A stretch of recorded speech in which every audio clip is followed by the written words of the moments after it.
ಬಾಗಲಕೋಟೆಗೆ ಏನೇ ಕೆಲಸಗಳನ್ನ ಮೇಟಿ ಅವರು ತಗೊಂಡು ಹೋದಾಗ ಎಸ್ ಅಂತಕ್ಕಂಥ ಭಾವನೆ ಇರೋದ್ರಿಂದ ನಾವು ಜಿಲ್ಲೆಯ ಎಲ್ಲ ನಾಯಕರು ಒಗ್ಗೂಡಿಸಿಕೊಂಡು ಈ ಗೆಲುವಿಗೆ ನಾವು ಕಾರಣ.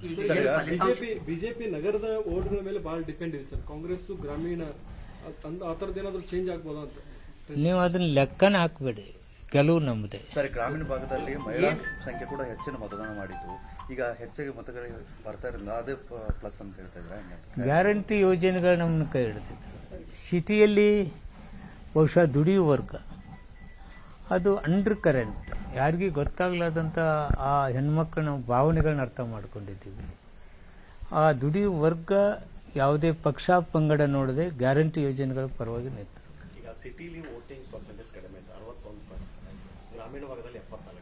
ನೀವು ಅದು ಸತೀಶ್ ಜಾರಕಿಹೊಳಿ ಅವರು ಇನ್ನಿತರ ಮುಖಂಡರು ಗ್ರಾಮೀಣ ಭಾಗಕ್ಕೆ ಹೆಚ್ಚು ಒತ್ತು ಕೊಟ್ಟಿದ್ರಿ, ಅದೊಂಥರ ಕೈ ಹಿಡಿತಾ ಇದೆ. ಹಾಗೇನಿಲ್ಲ, ಒಟ್ಟಾರೆ ಅಭಿಪ್ರಾಯ ಕಾಂಗ್ರೆಸ್ ಪರವಾಗಿ ಮುಖ್ಯಮಂತ್ರಿಗಳು ಮಾಡ್ತಕ್ಕಂಥ ಅಭಿವೃದ್ಧಿ ಕೆಲಸ, HY ಮೇಟಿ ಅವರ ಸೌಜನ್ಯತೆ, ನಮ್ಮ ಜಿಲ್ಲೆ ಎಲ್ಲ ಶಾಸಕರು ಒಗ್ಗೂಡಿ ಮಾಡ್ತಕ್ಕಂಥ ಕೆಲಸ, ಹೊರಗಡೆಯಿಂದ ಬಂದಂಥ ಎಲ್ಲ ಶಾಸಕರು. ಈಗ ಇಲ್ಲಿ ಮುನ್ನಡೆ ಆಗಿದೆ, ದಾವಣಗೆರೆಯಲ್ಲಿ ಹಾವು ಅಲ್ಲಿ ಗೆಲುವು ನಮ್ಮದೇ.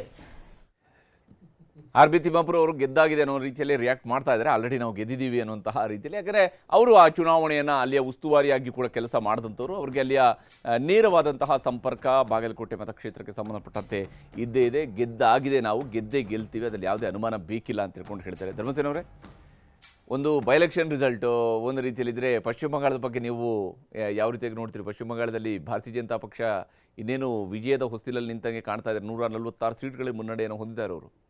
ಈ ವಿಚಾರದಲ್ಲಿ ನಾವು ಮಾಯಾವತಿಯವರು ಮತ್ತು ಮಮತಾ ಬ್ಯಾನರ್ಜಿಯವರು, ಸೊ ಅವರು ಒಂದು ರಾಜ್ಯದ ನಾಯಕರಾದರೂ ಕೂಡ ಅವರು ಇಡೀ ದೇಶದ ನಾಯಕರು ಅನ್ನೋ ಥರದಲ್ಲೇ ಹೊರಟುಬಿಟ್ರು. ಅವರು ಏನಾದ್ರೂ ರಾಹುಲ್ ಗಾಂಧಿ ಅವರಿಗೆ ಸಪೋರ್ಟ್ ಮಾಡಿ ಕರೆಕ್ಟಾಗಿ UPA ಜೊತೆಯಲ್ಲಿ ಬಂದುಬಿಟ್ಟಿದ್ದರೆ ಈ ಪರಿಸ್ಥಿತಿ ಇವತ್ತಲ್ಲಿ ಬರ್ತಿರಲಿಲ್ಲ ಅಲ್ಲಿ. ಸೊ ಅವರು ಏಕಾಏಕಿ ಹೋಗಿದ್ದು. ಇವತ್ತು ಕಾಂಗ್ರೆಸ್ ಇಲ್ಲದೇ ಗೆಲ್ತೀವಿ ಅಂತ ಹೋಗಿರೋದು ಅವರ ಒಂದು ದಡ್ಡತನ ಅಂತೇಳಿ ನಾನಾದರೂ ಕೂಡ ಭಾವಿಸ್ತೀನಿ. ಯಾರು ಗೆದ್ದಿರ್ಬೋದು, ಅಲ್ಲ ಎಷ್ಟೆಲ್ಲ. ಈಗ ದೆಹಲಿನಲ್ಲಿ ಕಾಂಗ್ರೆಸ್ ಸರ್ಕಾರ ಎಷ್ಟು ಇದಾಗಿ ಬಂತು, ಆದರೆ ಅದು ಅದೇ ಥರ ಉಳ್ಕೊಳ್ಳಿಲ್ಲ. ಅಲ್ಲಿ ಆಪ್ ಬಂದುಬಿಡ್ತಲ್ಲಿ, ಬೇರೆ ಯಾರೂ ಬರಲಿಲ್ಲ. ಝೀರೋ ಗೆದ್ದವ್ರ ಜೊತೆ ಮೈತ್ರಿ ಮಾಡ್ಕೊಂಡು ಏನು ಸಾಧನೆ ಮಾಡ್ತಾರೆ ಅಂತ ಅವರು. ಸರ್, ಈಗ ನಾವು ಈಗ ಏನಾಗ್ತಿದೆ, ನಮ್ಮ ಓಟ್ಗಳೇ ಅಲ್ಲಿ ಹೋಗಿರ್ತದೆ. ಇವತ್ತು ನಾವು ಇಷ್ಟು UPA ಜೊತೆಲಿ ನಿಂತು, ಈಗ ಅವ್ರು NDA ಜೊತೆಲೂ ಹೋಗಿಲ್ಲ, ಇಲ್ಲ UPA ಜೊತೆಲೂ ಬರೋಲ್ಲ. ಅವ್ರಿಗೆ ಏನಾಗುತ್ತೆ ಅಂತ ಹೇಳಿದ್ರೆ, ನೀವು ಯಾವುದಾದ್ರೂ ಒಂದು ಕಡೆ ಹೋಗಲೇಬೇಕು ಈ ದೇಶದಲ್ಲಿ ಅನ್ನೋದೇ ಈ ಚುನಾವಣೆಯ ಒಂದು ಸಂದೇಶ. ಬಿಜೆಪಿ ದಾವಣಗೆರೆ ದಕ್ಷಿಣದಲ್ಲಿ 4ನೇ ಸುತ್ತಿನಲ್ಲೂ ಕೂಡ ಈಗಾಗಲೇ ಬಿಜೆಪಿ ಮುನ್ನಡೆಯನ್ನು ಸಾಧಿಸಿದೆ. ಸರಿಸುಮಾರು 6,000 ಮತಗಳ 5,000ಕ್ಕಿಂತ ಹೆಚ್ಚಿನ ಮತಗಳ ಮುನ್ನಡೆಯನ್ನು ಈಗಾಗಲೇ ಸಾಧಿಸಿದ್ದಾರೆ. 5,000ಕ್ಕೂ ಹೆಚ್ಚು ಮತಗಳ 5,701 ಮತಗಳ ಅಂತರದ ಮುನ್ನಡೆಯನ್ನು ಈಗ ಬಿಜೆಪಿ ಕಾಯ್ದುಕೊಂಡಿದೆ ದಾವಣಗೆರೆ ದಕ್ಷಿಣ ಮತಕ್ಷೇತ್ರದಲ್ಲಿ.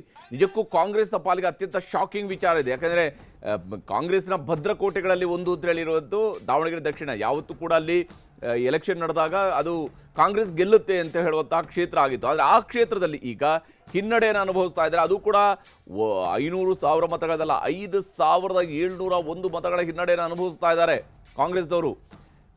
ಟಿಕೆಟ್ ಕೊಟ್ಟಿರುವಂಥದ್ದು ಇಲ್ಲ ಕುಟುಂಬದವರಿಗೆ ಕೊಡಬೇಕು ಅನ್ನುವಂತಹ ಕಾರಣಕ್ಕಾಗಿ ಕೊಟ್ಟಿರುವಂತಹ ಟಿಕೆಟ್ ಇದು. ಸಮರ್ಥ ಮಲ್ಲಿಕಾರ್ಜುನ ಅವರಿಗೆ ಟಿಕೆಟ್ ಕೊಟ್ಟರು, ಈಗ ಹಿನ್ನಡೆಯನ್ನ ಅನುಭವಿಸ್ತಾ ಇದ್ದಾರೆ. ಇಲ್ಲಿ ದಾವಣಗೆರೆಯಲ್ಲಿ ನಮ್ಮ ಒಳ ಮೀಸಲಾತಿದ್ದು ಸ್ವಲ್ಪ ಕೆಲಸ ಮಾಡಿದ್ವಿ. ನಾನೇ ಕಣ್ಣಲ್ಲಿ ನೋಡಿರೋಂಥದ್ದು, ನನಗೆ ಸಿಕ್ಕಿದ್ರೆ ಎದುರುಗಡೆನೆ ಕಾಂಗ್ರೆಸ್ಸಲ್ಲಿ ಪದಾಧಿಕಾರಿಗಳಾಗ್ಬಿಟ್ಟು ಅವರು ಒಳ ಮೀಸಲಾತಿ ವಿಚಾರವಾಗಿ ಕಾಂಗ್ರೆಸ್ ವಿರುದ್ಧವಾಗಿ ಬಂದು ಪ್ರಚಾರ ಮಾಡಿದ್ದನ್ನು ನಾನೇ ನೋಡಿ ನಾನು ಇನ್ಫಾರ್ಮೇಷನು ಕೂಡ ಮಾಡಿದೆ. ಸೊ ಇಲ್ಲೂ ಕೂಡ ಅದನ್ನು ನಮ್ಮ ಇದರಲ್ಲಿ ಇಲ್ಲಿ ಆಗಿರಲಿಲ್ಲ. ನಮ್ಮ ಒಂದು ಸಭೆಯಲ್ಲಿ AICC ಸಭೆಯಲ್ಲಿ ಶಿವಲಿಂಗೇಗೌಡರು ನೋಡಿ ಇಲ್ಲೆಲ್ಲ ಚೆನ್ನಾಗಿದೆ, ಆದರೆ ನಮ್ಗೆ ಒಳ ಮೀಸಲಾತಿದು ಭಾಳ ಹಿನ್ನಡೆ ಆಗ್ತದೆ ಅಂತೇಳಿ ಸಭೆಯಲ್ಲಿ ಅವರು ವಾಯ್ಸ್ ಮಾಡಿದ್ರು. ಅದಾದ ನಂತರ ಅಲ್ಲಿ ನಮ್ಮ KH ಮುನಿಯಪ್ಪ ಸಾಹೇಬರು ಅವರು ಕೂಡ ಎದ್ದು ನಿಂತು ಅವರೇ ಮಾತಾಡಿದ್ರು. ಅವ್ರು ಮಾತಾಡುವಾಗ ಯಾವ ಮಂತ್ರಿಗಳು ನೀವು ನಮ್ಗೆ ಸಪೋರ್ಟೇ ಮಾಡಲ್ಲ, ನಾವು ಹೇಳಿದ್ರೆ ನೀವು ಕೇಳಲ್ಲ ಅನ್ನೋದನ್ನು ನೇರವಾಗಿ ಹೇಳಿದ್ರು ಅವರು. ಸೊ ಹಾಗಾಗಿ ಇಲ್ಲಿ ನಮ್ಮ ಅಭ್ಯರ್ಥಿ ಸೋಲು ಅಥವಾ ಇದು ಅನ್ನೋದಕ್ಕಿಂತ ಹೆಚ್ಚಾಗಿ ಇದೇನಾದರೂ ಆಗಿಬಿಟ್ರೆ ಅವ್ರು ಇಷ್ಟ ಬಂದಂಗೆ ಒಳ ಮೀಸಲಾತಿನ ತಂದುಬಿಡ್ತಾರೆ. ಈಗ ನೋಡಿ, ಒಳ ಮೀಸಲಾತಿಗೆ ಇವತ್ತು 5.25 5.25 4.25 ಮಾಡಿದರು. ಇದನ್ನು ಅವರು ಒಂದು ಸ್ವಲ್ಪ ಮುನ್ನೆ ಎಚ್ಚರಿಕೆ ವಹಿಸಿ ಅಲ್ಲಿ ಮಾಡೋಕ್ಕಾಗೋದೇ ಇಲ್ಲ ಅನ್ನೋದೇ ಸರ್ಕಾರದ ಆದೇಶ ಇತ್ತು. ಒಳ ಮೀಸಲಾತಿ ಇಲ್ಲದೇ ನಾವು ಈಗ ಒಳ ಮೀಸಲಾತಿ ಇಲ್ಲ ಅಂತ ಹೇಳಿದ್ರೆ ಏನಾಗುತ್ತೆ ಸರ್, ಖಂಡಿತವಾಗ್ಲೂ ಹೇಳ್ತೀನಿ 4,000 ಚಿಲ್ಲರೆ 50,000 ಹುದ್ದೆಗಳಲ್ಲಿ ಕಡಿಮೆ ಅಂದರೂ ಒಳ ಮೀಸಲಾತಿ ವಿಚಾರದಲ್ಲಿ 4,000 ಹುದ್ದೆ ಒಂದು ವರ್ಗಕ್ಕೆ ಬರಬೇಕಾಗ್ತದೆ. ಆದರೆ ಯಾವಾಗ ಇದು ಆಗಲ್ಲ ಅಂತೇಳಿ ನೇರವಾಗಿ ಸರ್ಕಾರ ಒಳ ಮೀಸಲಾತಿ ಇಲ್ಲದೇ ನಾವು ರಿಕ್ರೂಟ್ಮೆಂಟ್ ಮಾಡ್ತೀವಿ ಅಂತ ಹೇಳಿದ್ರು. ಸೊ ಇದು ಡೈರೆಕ್ಟ್ ಪ್ರತಿಯೊಬ್ಬ ಈಗ ಸರ್ ವಿದ್ಯಾವಂತರುಗಳೇ ಅಸಹಾಯಕರಾಗ್ಬಿಡ್ತಾರೆ. ಅಲ್ಲಿ ಎಷ್ಟು ಜನ ವಿದ್ಯಾವಂತರು ಇರ್ತಾರೆ. ಬಾಗಲಕೋಟೆಯಲ್ಲಿ ಪ್ಲಸ್ ಆಗಿ ಇಲ್ಲಿ ಮೈನಸ್ ಆಗುತ್ತೆ ಅಂದರೆ ನಿಮ್ಮ ನಾಯಕರ ಫೇಲ್ಯೂರ್ ಆದ ಸರ್ ಇಲ್ಲಿ ನಾನು ಇನ್ನೊಂದು ಹೇಳ್ತೀನಿ, ಬಾಗಲಕೋಟೆಯಲ್ಲಿ ನಾವು ಕೂಡ ಹೋಗಿದ್ವಿ. ಬಾಗಲಕೋಟೆಯಲ್ಲಿ ಈ ಹೋರಾಟಗಾರರದ್ದು ಪ್ರಭಾವ ಅಷ್ಟು ಇರಲಿಲ್ಲ ನನಗೆ ಗೊತ್ತಿರುವಾಗ. ಅಲ್ಲಿ ಯಾರೂ ಒಳ ಮೀಸಲಾತಿ ವಿಚಾರ ಎತ್ಕೊಂಡು ಅಲ್ಲಿ ಮಾತಾಡಿರಲಿಲ್ಲ. ಇಲ್ಲಿ ಈಗ ನೀವು ತಮಗೆ ಗೊತ್ತಿರುವಾಗ ಅಲ್ಪಸಂಖ್ಯಾತರು ಮತ್ತು ಪರಿಶಿಷ್ಟ ಜಾತಿಯವರ ಓಟ್ಗಳೇ ಇಲ್ಲಿ ನಿರ್ಣಾಯಕ ಆಗಿರ್ತಕ್ಕಂಥದ್ದು. ಒಂದು ಕಡೆ ಅಲ್ಪಸಂಖ್ಯಾತರ ಓಟು ಕೈ ಬಿಟ್ಟಿರ್ಬೋದು, ಇನ್ನೊಂದು ಕಡೆ ಒಳ ಮೀಸಲಾತಿದು. ಯಾಕೆಂದರೆ ಇವೆಲ್ಲ ನಾವು ಎದುರುಗಡೆ ನೋಡೋದು ಹೇಳ್ತಾ ಇದ್ದೀನಿ ಸರ್, ನಾನು ಯಾವುದು ಸ್ಟ್ಯಾಟಿಸ್ಟಿಕ್ಸ್ ಆಗಿ